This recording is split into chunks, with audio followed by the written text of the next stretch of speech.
يا ساتر. اتفضل انزل. اهلا اهلا، نورتوني. تفضل. بص صلى على النبي. عليه افضل الصلاة والسلام. بص حضرتك، احنا جايين وطالبين القرب منك، وبصراحة كده قلنا انت اولى من الغريب، وطالبين بنتك لاخويا جاد. وماله، مش هلقى حد احسن منكم، بس انا لي شروط. وماله، اتفضل قول شروطك. ماشي يا شيخ العرب، بس شروطي هاخذ القايمة زي بنت عمي ب750,000 والعشاء 250. بص، اولا القايمة دي يعتبر ورق، بس العشاء 250,000 جنيه بصراحة غالي، واحنا ناس على قد حالنا. خلي البساط احمد شوي. والله ده اللي عندي، مش عدلكم خلاص. يا استاذ احنا مش عم بيع ونشتري ولا مؤاخذة في حتة بيت، ده جواز. وبعدين يعني ال 250,000 جنيه كثيرة بصراحة، خليها 50,000 جنيه، واحنا ناس غلابة على باب الله. يا عم الحاج، انت هتجوز بنتك ولا عايز تتاجر تجارة؟ دي اسمها تجارة مش جيزي. ازاي انت تاخد 200,000 و250,000؟ ده عشي اللي راح تعشي محافظة.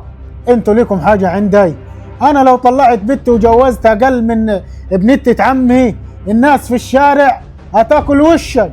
ده انا لما اجيب العفشة البت واحطها في العربيات الحريم كلها ما تصور بالتلفونات عشان نشوف العفشة دي كتيرة ولا قليلة.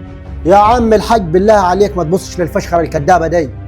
وبعدين يعني قلت لك خلي البساط احمد دي مشي الدنيا،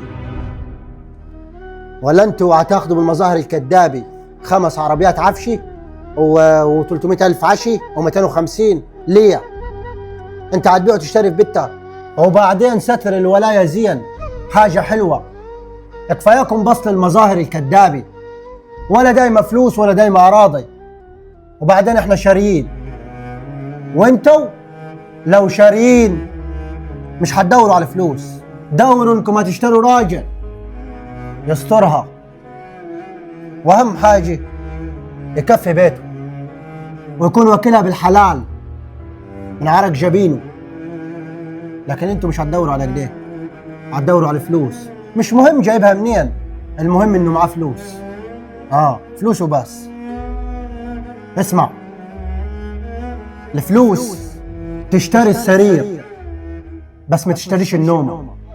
الفلوس تشتري الدواء بس ما تشتريش الصحة.